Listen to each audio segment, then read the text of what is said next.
Hey y'all, it's Larry the Bag here. In this video we're gonna talk about Silent Hill, the movie. I'm not much of a gaming bag, but this guy is, so the stage is yours, man. Oh, it's my oh, sweet. I fucking love the games. The way the game presents the town of Silent Hill to scare you, to fill you up with dread, how creepy the monsters are, and how they reflect the characters. Most of the puzzles in the games are fantastic, creepy, and sometimes tells a story. Oh, and the stories of most of the games are mwah, fantastique! And how can I forget the amazing soundtrack?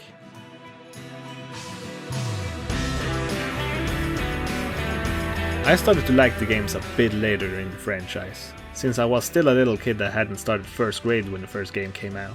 I fell in love with the series when I was a bit older and played the second and third game. From then on I played almost every game in the series, until... No. I can't talk about it right now.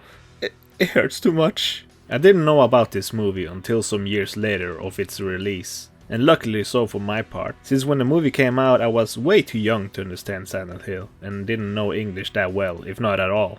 I played through the first Silent Hill before I knew about the movie even existed, and I got really excited when I heard that the movie was based on the first game. I can remember when I saw it that I did like it. Not like, oh my fucking god, it's the best movie ever, but it was an okay movie, especially for a video game movie at the time. Even to this day I still do like the movie.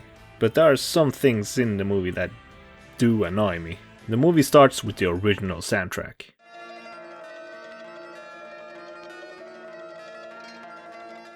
Starting out with the good stuff I see. Then we cut to the main character named Rose Da Silva, shouting for Cheryl. Sharon! Sharon! Oh, sorry, I mean Sharon. No, wait a minute, what the f? Why did they change her name? Her name is not Sharon, it's Cheryl. I don't get it. Yeah, man, I don't know. To me, it seems like they just changed her name just to piss off the fans. Because if you are a fan, then you know her name is Cheryl, not Sharon. And if you're not a fan or didn't know, then you will be oblivious of the name change anyway, so why change it?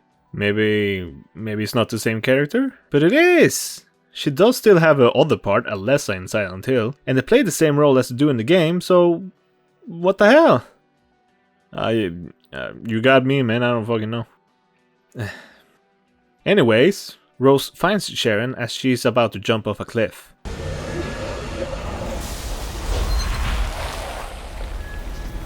She manages to save the little girl by tackling her. Then she starts to freak the fuck out and scream about Silent Hill. Rose! It seems that this is not the first time she does this. Rose, being concerned and all, decides to take Sharon to this Silent Hill to see what's the big deal about this place. So on the road to Silent Hill, they stop in a gas station to fill up. Here we see that Sharon made some modification to her drawings without knowing. She gets upset by this and gets the attention of a cop, Sybil Bennett. Not the way she was presented in the game, but still an okay way to present her, I guess. And I like how she's throughout the movie, for the most part. More on that later, I guess. Hey there. Is everything alright? Don't talk to strangers. Good girl. Anyways, Rose and Sharon keeps driving towards Silent Hill, but for whatever reason, Sybil stops them. They do stop, and when Rose sees that Silent Hill isn't that far off, she speeds off, breaking through a gate in the process. They drive for a while, until a little girl walks on the road, making Rose spin out of control, hitting her head and blacking out. Some time passes and Rose wakes up and sees that Sharon is missing. She goes out of the car to go look for her and sees that she has arrived to Silent Hill. Here Rose notices that it's snowing, just like in the game. Yeah, okay. She keeps exploring Silent Hill until she sees a glimpse of a little girl looking like Sharon. She follows the little girl to a staircase when all of a sudden an alarm starts to blare and everything is covered in darkness, taking her to the other world. But she still keeps on following the little girl until Rose comes across a part of a dude hanging on the fence still breathing. While she's freaking out, some Grey Children are sneaking up on her. They don't look like the Grey Children or the Mumblers from the game, but they still have a cool design. She tries to get away from them, but it seems that the Grey Children are about to take her, until all of a sudden they start to turn into ash, making Rose faint and wake up in another place. I just want to say that this whole opening part is fantastic. It's amazing. I love it. And it is very much how the game started. And it's so good. It's so good.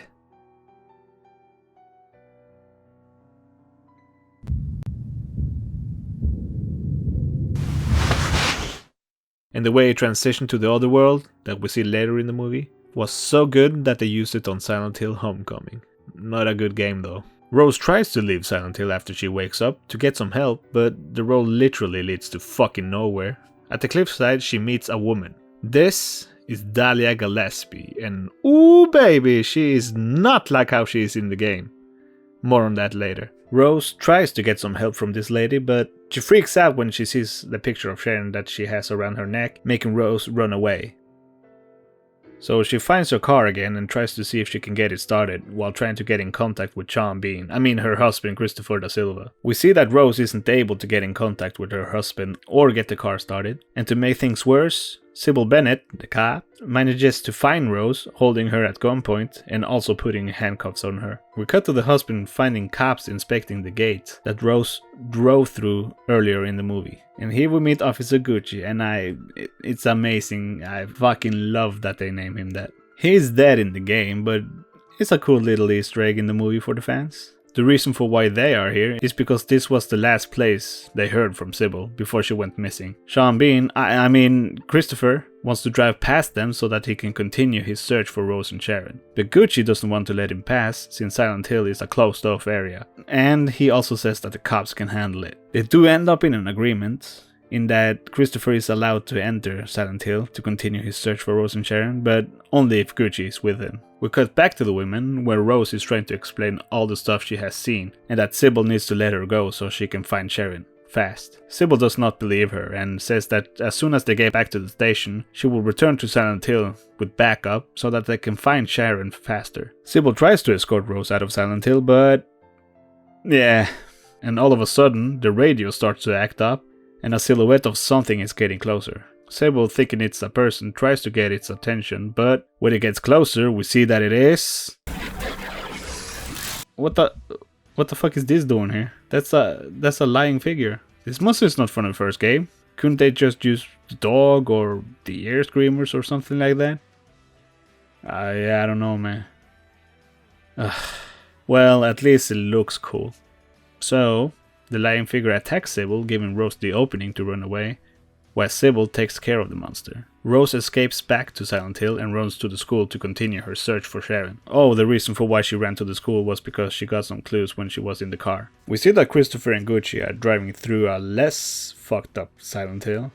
Don't take me wrong here, it still looks like shit, but without the fog or the snow, the ash or the monsters. The reason why it looks like this in the movie is because there is a coal mine burning underneath the town, forcing the people who lived in the town to evacuate, but not all managed to escape and went missing. Apparently this is inspired by a real-life town in Pennsylvania named Centralia, where the same thing happened there, except for the fog and monster thing, of course. And you might be asking, what happened to the people that didn't escape Silent Hill and went missing in the movie, right? No, I really don't care. Well, it seems that Rose found some in the school she is in, carrying weapons and a bird in a cage. Rose, not wanting to deal with them right now, runs through a classroom until a desk with a handprint grabs her attention. Oh, fucking God. This desk used to belong to a girl named Alyssa Gillespie, and it seems like she was bullied back in the past for being a fucking witch. Rose notices the little girl and follows her to one of the bathrooms. The little girl hides in one of the stalls. But when Rose opens the stall she was hiding in, she sees a guy named Colin, all mangled up, tied in some barbed wires, with some writings on the walls that says, "Dare you," and arrows pointing to the guy's mouth. This is so fucking cool because this is something that you could have maybe done in a Silent Hill game. She finds a keychain that belongs to the hotel in the town and takes this as a clue for the next place to go. She tried to leave the school, but the people she was trying to avoid notices her. She locks the bathroom door on them and starts to pray while the guys are trying to break the door down, until the bird in the cage starts to act up. The guys are like, fuck this, and bail. The alarm starts to blare again, and now we can see the transition that I showed you earlier in the video.